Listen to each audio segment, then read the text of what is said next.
सोच समझकर उसने डिसाइड किया कि पीछे से अटैक करना सेफ होगा, लेकिन पीछे वाला हिस्सा 4 पार्ट्स में डिवाइड था, तो उसे लगा ये काफी इनएफिशिएंट है, इसलिए उसने बॉडी के फ्रंट पार्ट को चूज किया और ये काम कर गया। सैक्रिफाइस की वजह से उसका मैक्स एचपी वापस आ गया। अगर थोड़ी भी मिस्टेक होती तो उसकी डेथ पक्की थी, लेकिन ये वुल्फ लॉर्ड के लिए बैड लक था। इसी के साथ सांग यून की दोनों वरीज एक साथ खत्म हो गईं। डीमन बैश लेवल 1 एक्टिवेट हो गया। उसे ये एक्सपेक्ट नहीं था कि जब वो राइट आर्म कट करेगा तो वुल्फ लॉर्ड की रेजिस्टेंस टूट जाएगी और वो स्टन हो जाएगा। इस मौके पर संग यू ने अपनी किस्मत आजमाई। थोड़ी देर बाद मीसो खून के पूल में खड़ी थी। तीसरी बार स्टन काम किया और वुल्फ लॉर्ड फाइनली डिफीट हो गया। वो गुड इनफ था। संग यू ने देखा कि मीसो उसकी तरफ आ रही है। वो उसे देखती रही और फिर साई करके बोली कि उसे बताना चाहिए था कि उसके पास हीलिंग स्किल है। उसे सच में लगा था कि वो मर गया। उसने उससे पूछा कि कहीं वो सेकेंड लाइफ तो नहीं जी रहा, क्योंकि उसे वुल्फ लॉर्ड के सारे अटैक पैटर्न्स ऑलरेडी पता थे। वो बोली कि उसने बहुत से प्लेयर्स देखे हैं, लेकिन सांग यून जैसा कंफ्यूजिंग पहली बार लगा। वो अपनी बात पूरी करने ही वाली थी, लेकिन उसकी एक्सप्रेशन देखकर रुक गई। सांग यून ने पूछा, एज इफ व्हाट?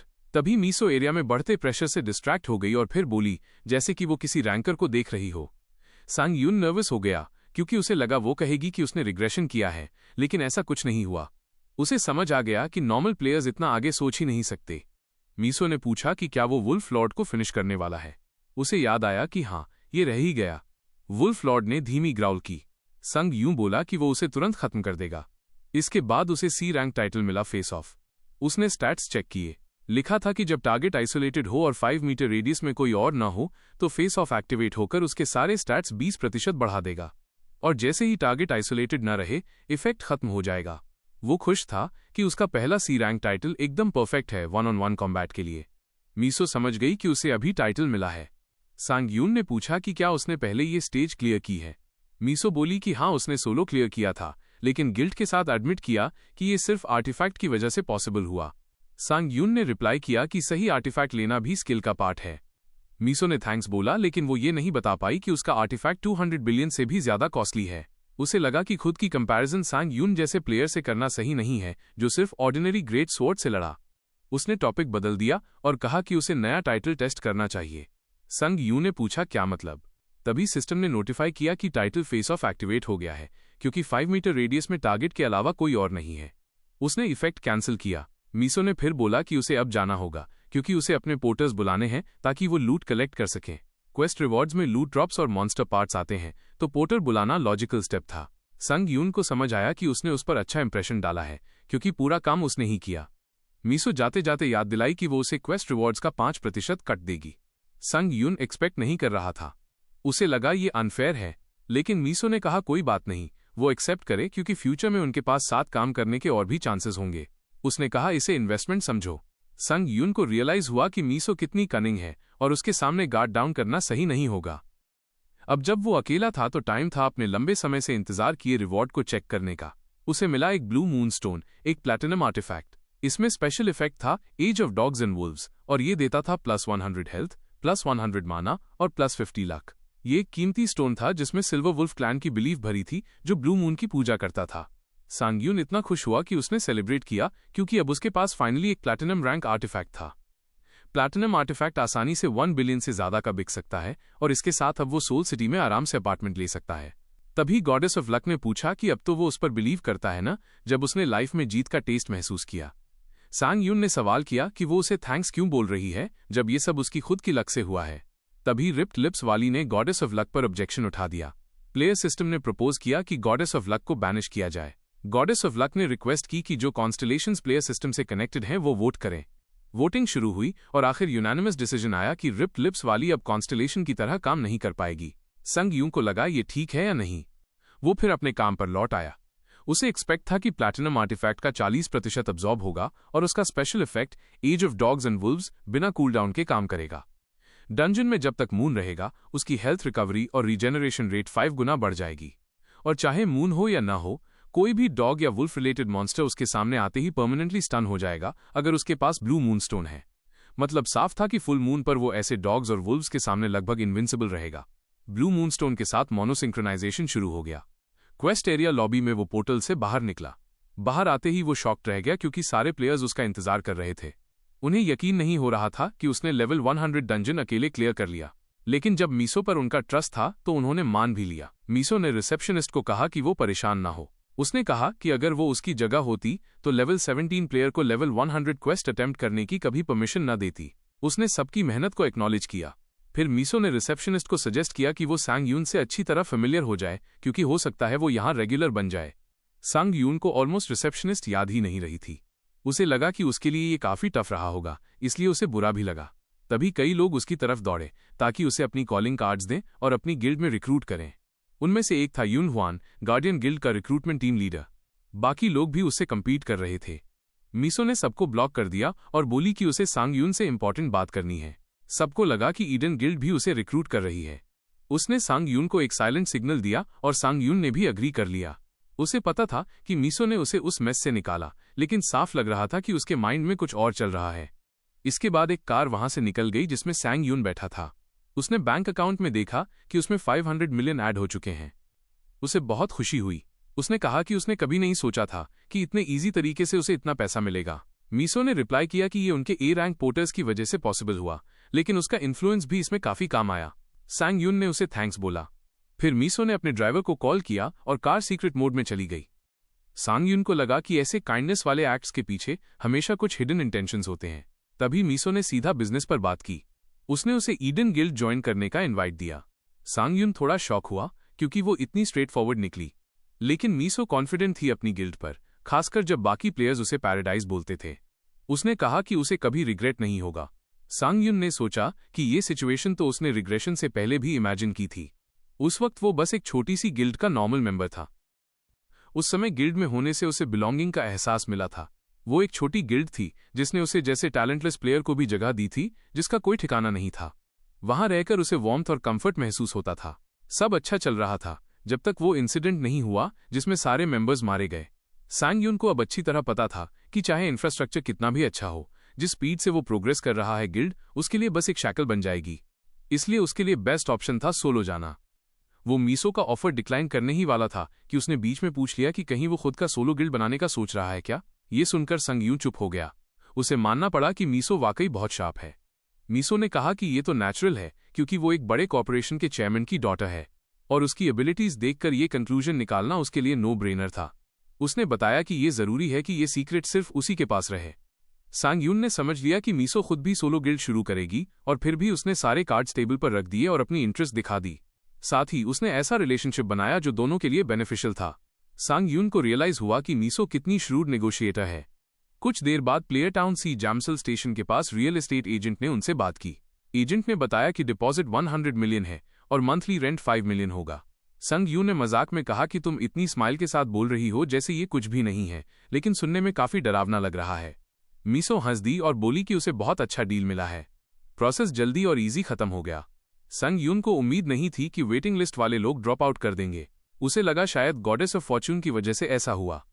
उसने सामान सेट किया और विंडो से बाहर व्यू देखते हुए सोचने लगा कि कितना कम टाइम बीता है और कितनी बड़ी चेंजेस आ चुकी हैं। रिग्रेशन, कंफ्यूजन और रैपिडली बदलते हालात। उसने कई दिन सिर्फ ये समझने में निकाल दिए कि आखिर हो क्या रहा है। कोई प्रॉपर रिजल्ट नहीं था और उसे समझ नहीं आ रहा था कि आगे कैसे बढ़े। लेकिन अचानक उसकी सोच पूरी तरह बदल गई। उसे वो सेंसेशन महसूस हुई जिसे वो भूल गया था। खून का जोश उसके बॉडी में दौड़ रहा था जबकि उसने कुछ किया भी नहीं था। ये यूथ की फीलिंग थी और इसी वजह से वो शांत नहीं बैठ पा रहा था। उसी पल उसने कसम खाई कि इस सेकंड लाइफ को वो पहले जैसी पैथेटिक लाइफ नहीं बनाएगा। और जैसे ही ये डिसीजन लिया, ग्रोथ के मौके खुद ब खुद उसकी तरफ आने लगे। कार में बैठी मीसो को रिपोर्टर पार्क जोंग का कॉल आया। वो हंस पड़ी क्योंकि उसे पता चला कि उसे न्यूज ऑलरेडी मिल चुकी है। सांग यून क्यूरियस हो गया कि वो किस बारे में बात कर रही है। दरअसल जोंगमिन ने सुना था कि सांग यून ने उसके साथ क्वेस्ट की है। जोंगमिन प्लेयर मैगजीन का रिपोर्टर था। मीसो उससे कैजुअली बात कर रही थी, लेकिन रिपोर्टर ने कहा कि जल्दी पॉइंट पर आओ क्योंकि उसके कॉलीग्स उसका मजाक बना रहे हैं। कार फाइनली डेस्टिनेशन पर पहुंची और सांग यून उतरा। उसने राइड के लिए मीसो को थैंक्स बोला। जाने से पहले मीसो ने बताया कि वो लोग एक अनकन्फर्म्ड गेट एक्सप्लोर करने की प्लानिंग कर रहे हैं। ये 4 प्लेयर्स की फ्री टीम थी और कंडीशन थी कि लेवल 120 से नीचे प्लेयर्स ज्वाइन कर सकते हैं। सांग यून ने एक्साइटेड होकर कहा कि वो जरूर जाएगा। मीसो ने टीज करते हुए कहा कि जिस तरह से उसने गिल्ड का ऑफर कोल्डली रिफ्यूज कर दिया था और अब गेट सुनकर इतनी एक्साइटमेंट दिखा रहा है, ये मजेदार है। सांग यून बहुत खुश था क्योंकि उसे फाइनली गेट में एंटर करने का चांस मिल रहा था। डंजन्स फिक्स लोकेशंस होते हैं जहां एंट्रेंस और एग्जिट ऑलरेडी सेट रहते हैं और ट्रैप्स और मॉन्स्टर्स भी प्रिडिक्टेबल पैटर्न में आते हैं। लेकिन गेट्स डायनामिक होते हैं। रेड के दौरान एंट्रेंस और एग्जिट बदलते रहते हैं और कभी कभी मॉन्स्टर्स भी बदल जाते हैं। जितना बड़ा डेंजर उतना बड़ा रिवॉर्ड, ये प्लेयर वर्ल्ड का गोल्डन रूल था। और अनकन्फर्म गेट्स में फर्स्ट टाइम बोनस सिस्टम होता है जहां हाई रैंक आर्टिफैक्ट मिलना ऑलमोस्ट श्योर होता है। सांग यून ने अज्यूम किया कि मीसो को अनकन्फर्म्ड गेट्स का एक्सपीरियंस जरूर है, क्योंकि उसके पास ऐसा आर्टिफैक्ट था जो ब्लैक वुल्फ का स्टन डीबफ इग्नोर करता था, जबकि उसकी लेवल अभी उतनी हाई नहीं थी। मीसो ने उसे आश्वासन दिया कि जैसे ही ज्यादा डिटेल्ड इन्फॉर्मेशन आएगी वो उसे कांटेक्ट करेगी। मीसो चाहती थी कि वो संग यूं के साथ लगातार कांटेक्ट में रहे। उसने अपना फोन उसे दिया ताकि वो अपना नंबर डाल सके, लेकिन उसकी स्क्रीन सेवर पर डेड लोगों के ऑल्टर्स दिख रहे थे। उसे एहसास होते ही शर्मिंदगी महसूस हुई, क्योंकि उसका इरादा उसे दिखाने का नहीं था। उसने धीरे से कहा कि उसका माइंड अभी बहुत मेस्टअप है। संग यूं चुप रहा। उसे समझ आया कि मीसो के लाइफ में भी कुछ सिचुएशन जरूर चल रही होंगी। वैसे भी ऐसा कोई प्लेयर नहीं था जिसके पास अपने इश्यूज न हों। संग यून के लिए भी उसका पास्ट ऐसा था जिसे वो कभी ओपनली शेयर नहीं कर सकता। उसने सोचा अगर किसी को पता चल गया कि वो रिग्रेस्ड है तो क्या होगा। अचानक उसे लेट ब्लूमर याद आया। वो क्यूरियस हुआ कि वो अभी क्या कर रहा होगा। इतने सालों तक साथ रहने के कारण उसका अटैचमेंट हो गया था। उसने विश किया कि वो उसे फिर देख पाए। इसी बीच ईडन गिल्ड के वीआईपी रूम में मीसो अपने फोन के साथ बैठी थी। सामने बैठे आदमी ने कहा कि काश वो लोग कॉफी के साथ कैजुअली चैट कर पाते, लेकिन वो बस फोन में बिजी थी। उसने पूछा कि कहीं वो किसी का इंतजार तो नहीं कर रही। मीसो ने बताया कि वो सांग यून को मैसेज कर रही है, क्योंकि वो लोग गेट में एंट्री की तैयारी कर रहे हैं। आदमी ने टीज किया कि लगता है उसे वो सच में पसंद है। मीसो ने गुस्से में बोला कि ऐसा बिल्कुल नहीं है। वो आदमी संग यून को जानता था। उसे पता था कि सांग यून वो इंसान है जो स्टन को उससे भी ज्यादा लंबे टाइम तक मेंटेन कर सकता है, और वही जिसने मीसो के ऑफर को कोल्डली रिजेक्ट कर दिया। मीसो ने उसे कहा कि उसे खुद के बारे में ज्यादा सोचने की जरूरत है। आदमी ने पूछा क्यों। मीसो ने कामली कहा कि सांग यून की स्वॉर्ड्समैनशिप काफी इंप्रेसिव है और शायद उससे भी बेटर। आदमी हंस पड़ा और बोला कि अब तुम ओवर कर रही हो। उसने कहा संग यून की कंपैरिजन उससे करना गलत है। यह आदमी था जो Jinho, level 700 rank S player, Eden guild का, जैमशेल ट्रेनिंग ग्राउंड 43 पर। इसी समय संग यून को मीसो का कॉल आया। वो उससे रीसेंट गेट अपीयरेंस पर बात करना चाहती थी। उसे उम्मीद नहीं थी कि इतनी जल्दी अपडेट आ जाएगी। मीसो ने बताया कि उसे खबर मिली है कि चूनी स्टेशन लाइन 7 से लगभग 500 मीटर नॉर्थ वेस्ट पर एक अनकन्फर्म्ड गेट निकला है। उसने बताया कि मिडिल चेक पॉइंट तक सभी रीजन्स की इन्वेस्टिगेशन हो चुकी है, इसलिए उसने इंटरसेक्शंस की इन्फॉर्मेशन उसे भेज दी। सांग यून ने कहा वेट और फोन खोला। उसमें गेट का मिड बॉस डिटेल था। मिड बॉस था dog of hell Cerberus. Raid level 100 expected था और उसकी खासियत थी 3 सिर और हीट प्रोजेक्ट करने की एबिलिटी। सांग यून खुश हुआ कि डॉग मॉन्स्टर मिला ठीक उसी समय जब उसे नई स्किल मिली थी। उसने सोचा नहीं था कि इतनी जल्दी उसे स्किल टेस्ट करने का मौका मिल जाएगा। Age of the night and wolves एक पैसिव स्किल थी जिसमें कूलडाउन नहीं था। डंजन के अंदर जब तक मून होता उसकी हेल्थ रिकवरी और रीजनरेशन 5 गुना बढ़ जाती, और चाहे मून हो या ना हो कोई भी डॉग या वुल्फ जैसे मॉन्स्टर उसके सामने आते ही परमानेंटली स्टन हो जाते अगर उसके पास ब्लू मूनस्टोन होता। जब मून होता तो सारे डॉग और वुल्फ जैसे मॉन्स्टर्स उसे अटैक भी नहीं कर सकते थे। सांग यून ने डिटेल्स के लिए मीसो को थैंक्स बोला और कहा कि वो जल्दी कॉल करेगा। उसके सामने बैठे आदमी ने टीज किया कि वो ऐसे बिहेव कर रहा है जैसे उसे कोई बहुत बड़ा कॉल आया हो। सांग यून ने अपोलोजाइज किया और उसे कैप्टन बुलाया। वो आदमी हंस पड़ा और बोला कि मजाक कर रहा था। उसने कहा कि उसे पता होना चाहिए था कि अब सांग यून ऐसे ही बिहेव करेगा, क्योंकि अब तो वो सेलिब्रिटी बन चुका है। संग यू ने कहा कि वो सेलिब्रिटी नहीं है और उसे अभी बहुत लंबा रास्ता तय करना है। डीवा यंग को समझ आ गया कि उसे अभी तक कॉल नहीं आया। संग यून थोड़ा कंफ्यूज्ड हुआ कि वो किस बारे में बोल रहा है। डीवा यंग ने अपना फोन दिखाया। उसमें प्लेयर मैगजीन के फर्स्ट पेज पर संग यून की फोटो थी। ये देखकर संग यून पूरी तरह शॉक रह गया। डीवा यंग उसकी रिएक्शन देखकर हंस पड़ा और बोला कि अपना फोन चेक कर, कॉल से फ्लड हो चुका होगा।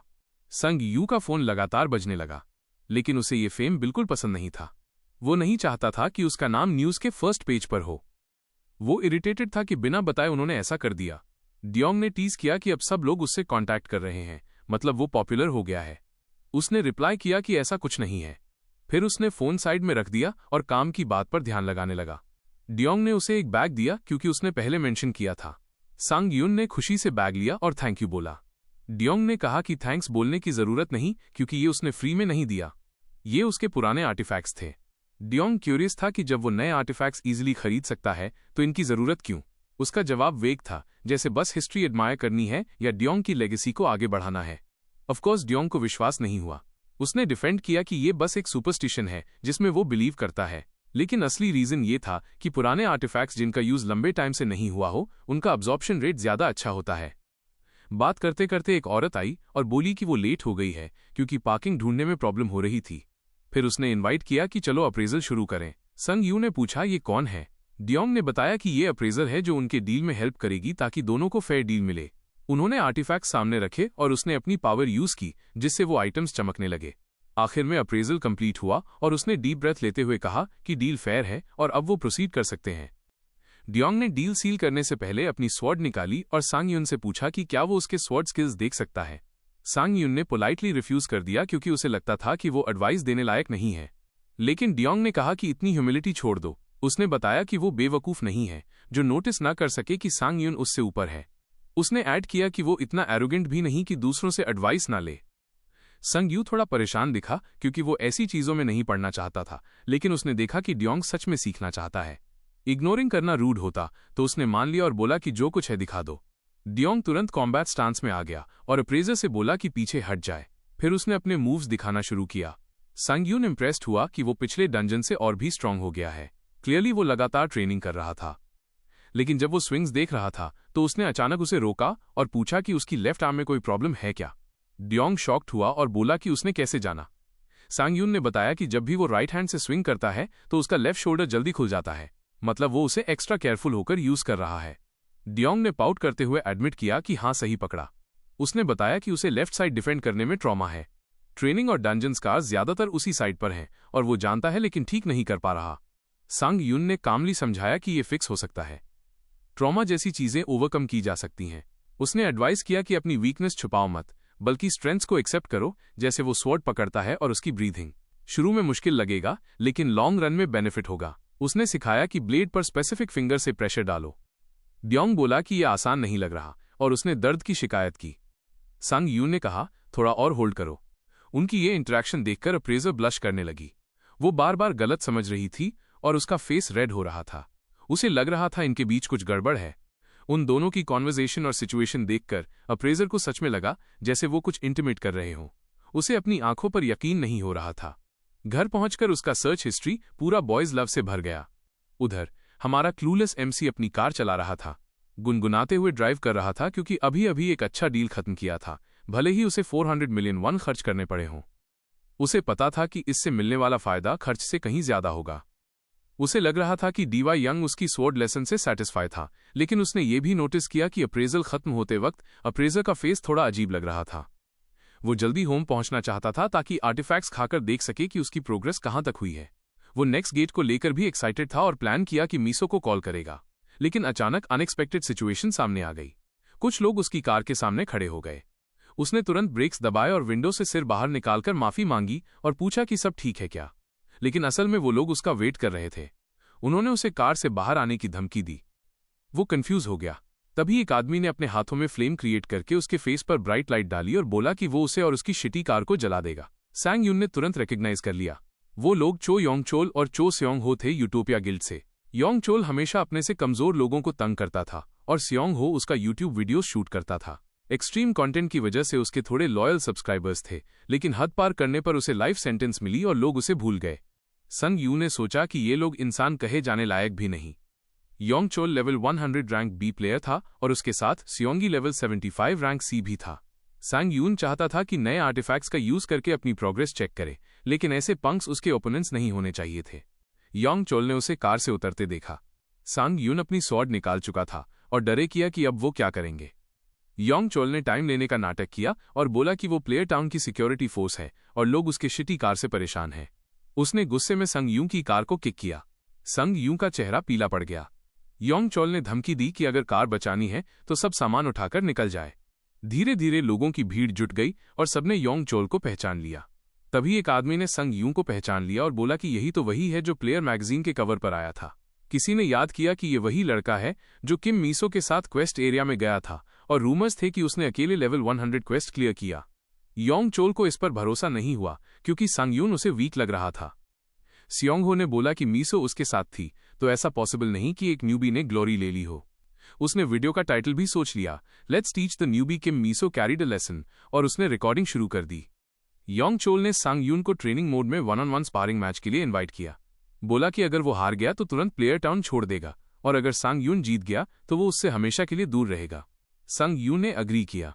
योंग चोल ने कहा कि आखिर वो सच में रियल मैन है, लेकिन सांग यून ने कंडीशन रखी कि वेजर 500 मिलियन और योंग चोल की रिस्ट होगी। उसने बोला कि अगर डरता है तो निकल जाए।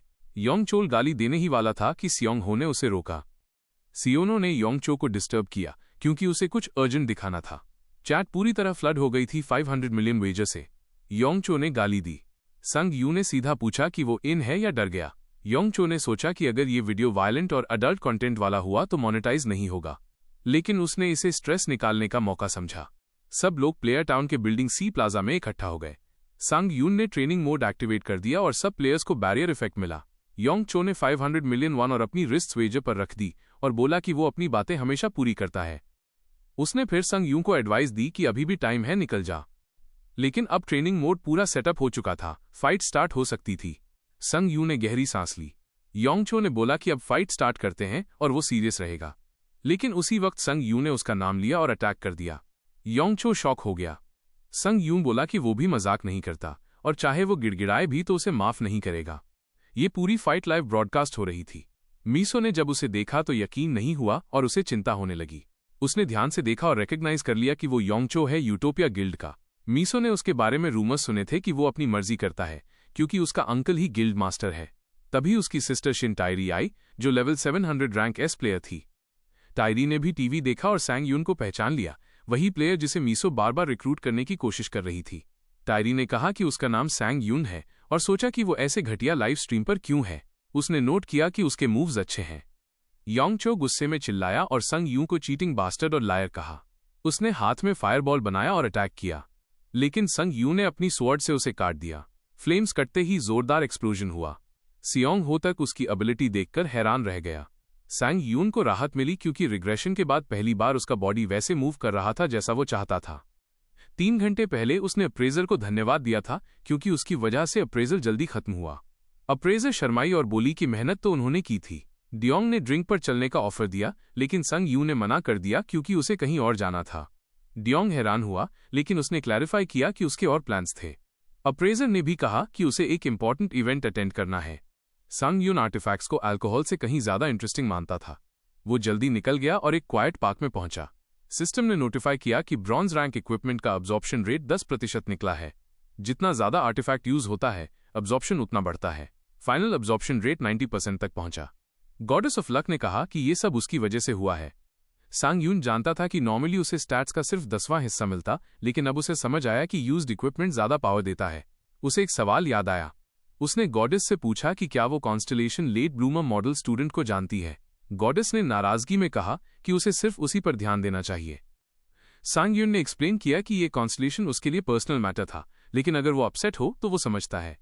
गॉडेस ने उसे सिर उठाने को कहा और बोली कि वो जेनरस है, इसलिए इन्फॉर्मेशन लाने की कोशिश करेगी।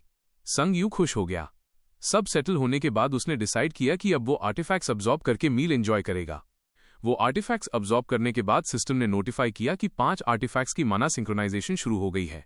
उसी वक्त खाने में वो डिशेज आईं जो हर लड़के की टॉप 5 फेवरेट होती हैं। संग यूं की तो सीधा लार टपकने लगी। ये आर्टिफैक्ट्स किसी ओल्डर आदमी ने यूज किए थे, फिर भी जो फूड सामने आया वो हर यंग लड़के को पसंद आने वाला था। अब्जॉर्प्शन रेट पूरे 90% तक जा चुका था। संग यून इमेजिन कर ही नहीं पा रहा था कि प्लेट साफ करने के बाद वो कितना स्ट्रांग हो जाएगा। ट्रेनिंग मोड में टाइटल फेस ऑफ एक्टिवेट हो चुका था। उसने नोटिस किया कि अभी भी इफेक्ट्स इतने स्ट्रांग नहीं हैं, लेकिन स्टैट्स काफी बढ़ चुके थे। स्ट्रेंथ में +40, स्टैमिना +70, माना +40, लक +65 और डिफेंस +29। कमेंट सेक्शन में लोग योंगचो का मजाक उड़ाने लगे क्योंकि अब वो विजिबली कांप रहा था। सियोंग हो ने उसकी मूवमेंट पकड़ ली और फ्लेम्स भेजे सांग यून की तरफ। मीसो थोड़ी टेंस हो गई, लेकिन टायरी ने उसे काम किया कि चिंता मत कर, वो डॉज कर लेगा। सांग यून ने योंगचो को उनके डील की याद दिलाई और अटैक करते हुए बोला कि उसे अपने 500 मिलियन और रिस्क चाहिए। सियोंग हो हंसा क्योंकि ये उनका ट्रैप था। सांग यून के पैर के नीचे ब्राइट ग्लो एक्टिवेट हो गया और फोर्स फ्रीजिंग लग गया। आइस ने उसके बॉडी को कवर कर लिया। टायरी को शक हुआ कि क्या योंगचो हमेशा से सिर्फ पायरोमैंसी नहीं बल्कि दूसरी मैजिक भी यूज कर सकता है। उसे लगा इफेक्टिव रहेगा। मीसो हंस पड़ी और बोली, ध्यान से देख, सांग यून के पास स्टेटस एलिमेंट रिमूवल है। वो चाहती थी टायरी खुद देखे कि क्यों वो बार बार उसे रिक्रूट करना चाहती थी। लेकिन जब उसने दोबारा टीवी पर देखा तो आइस एम्प्टी था। योंगचो कंफ्यूज हो गया कि वो कहाँ गया। उसे पता था स्किल एक्टिवेट हो चुका है, लेकिन बिना रिमूवल स्किल के एस्केप करना नामुमकिन था। तभी सांग यून उसकी बैक पर जंप करके उसे स्टैब कर देता है। योंगचो बच गया क्योंकि उसके शोल्डर पर बैरियर बन गया। ट्रेनिंग मोड ने उसे फेटल डैमेज से बचा लिया। सियोंग हो अपने दोस्त के लिए परेशान हो गया। कमेंट सेक्शन और भी क्रेजी हो गया। किसी ने बोला कि अभी का संग यूं पहले से अलग दिख रहा है। सियोंग हो भी नोटिस करता है कि उसका ऑरा बदल गया है। टायरी ने कहा कि ये अवेकनिंग स्किल है। मीसो ने और पूछा तो उसने एक्सप्लेन किया कि ये या तो ट्रांसेंडेंस है या साइकेडेलिक स्किल। लेकिन उसके ब्लैक आइज देखकर उसने गेस किया कि ये साइकेडेलिक है। ये स्किल बहुत रेयर है और इसमें अगर डैमेज मिले तो बॉडी एक्सट्रीम एग्जॉशन में चली जाती है। इसका मतलब है सांग यून को पूरा भरोसा है कि वो एनिमी को बिना डैमेज लिए खत्म कर सकता है। मीसो मान नहीं पा रही थी, लेकिन उसने एग्री किया कि कुछ तो ऑफ लग रहा है। उसने कहा कि जब वो उसके साथ थी तब ये स्किल यूज नहीं की थी। टायरी ने पूछा कि क्या उसे अंदाजा है ये स्किल कितनी वैल्यूएबल है। उसने बताया कि इसके दो पॉसिबिलिटीज हैं। पहला ये कि उसके पास रीजन ही नहीं था इसे यूज करने का जब वो उसके साथ थी। मीसो ने पूछा दूसरा क्या हो सकता है।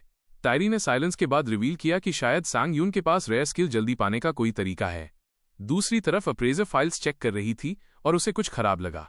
उसे पता चला कि सांग यून ने जो आर्टिफैक्ट खरीदा था उसमें हिडन एबिलिटी टेस्ट होनी बाकी थी। उस आर्टिफैक्ट का स्पेशल इफेक्ट ये था कि वो रेयर हिडन स्किल एनहांस करता है और उसका हिडन स्किल साइकेडेलिक ही था। उसने सोचा कि क्या सच में इतने लो चांस में हिडन स्किल मैनिफेस्ट हो सकता है। अप्रेजर ने सोचा कि अगर सांग यून इतना लकी है तो शायद उसे गॉडेस ऑफ लक ने सिलेक्ट किया होगा। साइकेडेलिक एक हिडन स्किल है जो अवेकनिंग को बूस्ट करता है। जैसे ही ये स्किल एक्टिवेट होती है, इंस्टेंटली मैक्स एचपी रिकवर हो जाती है और अगले 100 सेकंड्स के लिए अवेकन स्टेट में चला जाता है। उस टाइम पर बॉडी और माइंड नॉर्मल लिमिट से बाहर निकलकर एक्सप्लोसिव पावर में पहुंच जाते हैं। डिसीजन मेकिंग, कॉग्निटिव पावर और मोटर स्किल्स सब बहुत तेज हो जाते हैं। लेकिन जैसे ही साइकेडेलिक खत्म होता है, यूजर एक्सट्रीम एग्जॉस्शन में चला जाता है और अगले 10 मिनट्स तक बॉडी थकान से टूट जाती है। संग यू ने पूछा कि अब उनके बेट का क्या होगा। योंगचो जमीन पर दबा हुआ था और नर्वस हो गया जब संग यून ने ट्रेनिंग मोड बंद करने की बात कही। वो गुस्से में गाली देते हुए बोला कि दफा हो जा और हाथ में आइस बनाने लगा। उसे मानना पड़ा कि उसने उसे न्यूबी समझकर अंडर एस्टिमेट कर दिया। उसे उम्मीद नहीं थी कि सांग यून इतना स्ट्रांग निकलेगा। अब वो सीरियस हो गया। संग यून की पकड़ से बचने के लिए उसने जमीन ब्लास्ट कर दी और दोनों ऊपर की तरफ उछल गए। डिस्टेंस बनाकर योंगचो ने क्लियरली रियलाइज किया कि सांग यून तो बिल्कुल अलग इंसान है जैसा सियोंग हो ने बताया था। अगर उसे पहले पता होता तो वो फाइट शुरू ही नहीं करता। उसने गुस्से से देखा लेकिन सियोंग हो उसकी नजरों से नजरें नहीं मिला पाया। वो डिस्ट्रैक्ट हुआ और तभी संग यू ने उसका चेहरा पकड़कर कहा कि अब सब खत्म कर देते हैं। उसने योंगचो का फेस जमीन पर रगड़ दिया। सियोंग हो ने अश्योर किया कि ट्रेनिंग मोड फेटल डैमेज से बचा लेगा। आखिर योंगचो मान गया और बोला कि वो 500 मिलियन उसके अकाउंट में भेज देगा। लेकिन संग यू ने कहा कि अब बेट खत्म और अब बारी है उसकी रिवेंज की। योंगचो कुछ समझ नहीं पाया और गुस्सा हो गया। उसने बोला कि सब कुछ उसकी वजह से शुरू हुआ था। 3 दिन पहले कार सेंटर में उसकी कार रिपेयर हुई थी, लेकिन मैकेनिक ने कहा कि ये पुरानी कार ज्यादा नहीं चलेगी और जल्द ही उसे छोड़नी पड़ेगी। योंगचो को ये बात बहुत हर्ट हुई। वो मान नहीं पाया। मैकेनिक ने समझाया कि कार उससे अटैच्ड है, लेकिन अब अलविदा कहना होगा। उसने कहा कि कार खुश थी कि वो उसका ओनर था और ये सुनकर उसकी आंखें नम हो गईं। मैकेनिक भी रो पड़ा। उस वक्त योंगचो को लगा जैसे उसकी कार उससे कह रही हो कि जब भी वो उसे चलाता था कार भी खुश होती थी और चाहती थी कि वो भी खुश रहे। संग यू ने अपनी मुट्ठी उठाई और कहा कि ये उसके कार के लिए रिवेंज है। योंगचो डर गया और माफी मांगने लगा, लेकिन इससे पहले कि पंच लगता वो खुद ही कंट्रोल खोकर बार बार पॉटी करने लगा। क्राउड शॉक्ड और डिस्गस्टेड हो गया। संग यू ने उसे छुआ भी नहीं और वो खुद को गंदा कर बैठा। ऑडियंस कंप्लेन करने लगी कि बदबू आ रही है और सोचने लगी कि योंगचो ने आखिर खाया क्या था। सियोंग हो कंफ्यूज था कि अब क्या करें। उसे चैनल की इतनी फिक्र नहीं थी जितनी इस बात की कि कहीं उन्होंने गलत इंसान से पंगा तो नहीं ले लिया। तभी अचानक कोई आया। ये यूटोपिया गिल्ड का कैंग रीजन मैनेजर मून बेयुन था। उसने सियोंग हो से कहा कि उन्होंने बड़ी गलती कर दी है। सियोंग हो ने माफी मांगी। सांग यून खुद चेक करने लगा कि कहीं गंदगी उस पर तो नहीं गिरी। मून बेयुन को ये सिचुएशन इंटरेस्टिंग लगी। उसने सुना था कि सांग यून ने हाल ही में अवेकनिंग की है, लेकिन फिर भी उसने एक्सपीरियंस्ड योंगचो को हरा दिया। वो उसके पास आया और बोला कि वो यहां आया है मैटर हैंडल करने और कॉम्पेंसेशन सेटल करने। उसने पूछा कि क्या संग यून के पास थोड़ा टाइम है। संग यून कॉशियस हो गया और पूछा कि वो कौन है और किसके लिए काम करता है। मून बेयून को पहले उसकी एटीट्यूड एरोगेंस लगी, लेकिन फिर समझ आया कि ये एरोगेंस नहीं बल्कि प्योर कॉन्फिडेंस है। बेकिन ने साफ देख लिया था कि सांग यून का एक्सपीरियंस उसके लेवल से कहीं ज्यादा है और उसकी एबिलिटीज मजाक नहीं थीं। उसने झुककर पोलाइट तरीके से अपना इंट्रोडक्शन दिया और देर से मिलने के लिए माफी भी मांगी। उसने क्लियरली बोला कि वो उसे स्काउट करने के लिए कुछ भी करने को रेडी है, साथ ही यूटोपिया गिल्ड सारी डैमेजेस कवर करेगी, ये भी उसने एश्योर किया। उसे पूरा भरोसा था कि वो सारी प्रॉब्लम संभाल लेगा और बस एक पॉजिटिव रिलेशनशिप बिल्ड करना चाहता था। सांग यून ने बड़ी कैजुअली उससे 2 बिलियन मांग लिए और अपना अकाउंट नंबर भी फोन पर दिखा दिया। टाइमिंग परफेक्ट थी क्योंकि वैसे भी उसे लग रहा था कि 500 मिलियन काफी नहीं है। उसने मेंटल ट्रॉमा भी काउंट किया और बोला कि इतना पैसा तो बनता है। ये सुनकर बेकियन शॉक हो गया। उसने पूछा कि क्या इंस्टॉलमेंट में दे सकते हैं या फिर उसे योंग चो जैसे गधे के साथ कुछ भी करने की परमिशन मिल सकती है। लेटर उस दिन एक हाउस के बाहर रिपोर्टर्स की भीड़ लगी थी। सबके पास ढेर सारे सवाल थे और दरवाजे के उस पार बहुत शोर मचा हुआ था। वो लोग इंतजार कर रहे थे कि मीसो के साथ उसकी मीटिंग खत्म हो। जैसे ही वो बाहर आया, उसने चिल्लाकर कहा कि उसके पास कहने को कुछ नहीं है। लेकिन फ्रंट डोर से निकलना मुश्किल था क्योंकि रिपोर्टर्स ने उसे घेर लिया। उन्होंने यहां तक पूछ लिया कि क्या वो मीसो के साथ रिलेशनशिप में है। ये सुनकर वो और चिढ़ गया। उसे पहले से ही इतनी टेंशन थी और अब डेटिंग लाइफ पर भी सवाल हो रहे थे। उसने सोचा कि डेटिंग वगैरह के बारे में फिलहाल भूल जाना ही बेटर है। घर पहुंचकर वो एक्साइटेड हो गया क्योंकि अब उसे अपना सामान पैक करना था। गेट रेड की प्रिपरेशन का टाइम आ चुका था। पिछले हफ्ते से वो बिजी था और अब प्रोग्रेस से खुश था। उसके स्ट्रेंथ में +23, स्टैमिना में +19, डेक्सटेरिटी +5, माना +11 और डिफेंस +13 ऐड हो चुके थे। इसके अलावा डीमन बैश भी लेवल अप हो गया था। टाइटल ओवरवेलमिंग पावर के इफेक्ट से ये 2.6 सेकंड्स तक चलता और डिले इफेक्ट के साथ 5 सेकंड से भी ज्यादा। डीमन बैश लेवल 2 अब टारगेट को चाहे वो मॉन्स्टर हो या ह्यूमन 2.4 सेकंड्स तक हिंडर कर सकता था। सक्सेस रेट और ड्यूरेशन टारगेट की स्किल रेजिस्टेंस पर डिपेंड करते थे। ड्यूअल वील्डिंग ट्रेनिंग भी लेवल अप हो गया था, मतलब अब ब्लेड्स, डैगर्स और वन हैंडेड स्वॉर्ड्स छोड़कर के साथ उसकी अडेप्टेबिलिटी बहुत हाई हो गई थी। तभी एक और नोटिफिकेशन आया। उसने अपने एफर्ट्स का रिजल्ट चेक किया। ब्लेड वील्डिंग ट्रेनिंग नाम का पैसिव स्किल अनलॉक हो गया था जो वॉरियर्स के लिए था। ये उसकी अडेप्टेबिलिटी डैगर्स और वन हैंडेड स्वॉर्ड्स के साथ बेहद हाई कर रहा था। नेक्स्ट था फुल चार्जिंग, एक एक्टिव मूवमेंट स्किल। इससे वो बड़ी मात्रा में एनर्जी कॉन्सेंट्रेट करके एक बार में रिलीज कर सकता था। सामने वाले टारगेट पर चार्ज करके डैमेज और डिस्टेंस दोनों ड्रास्टिकली बढ़ सकते थे, लेकिन चार्ज के दौरान मूवमेंट कंप्लीटली रिस्ट्रिक्टेड रहती। ये सब देखकर उसे लगा कि गेट रेड के लिए प्रिपरेशन ठीक है, लेकिन फिर भी उसे याद आया कि पिछली फाइट में बहुत कुछ लैकिंग था।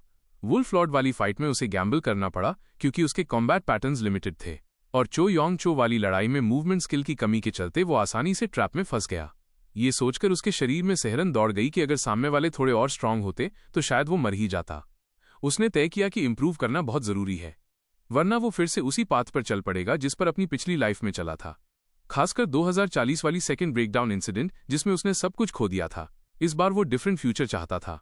वो हीरो बनना चाहता था, ठीक वैसे जैसे कभी किसी ने उसे बचाया था। तभी अचानक उसका फोन बजा। उसने उठाया तो दूसरी तरफ रिपोर्टर पार्क था।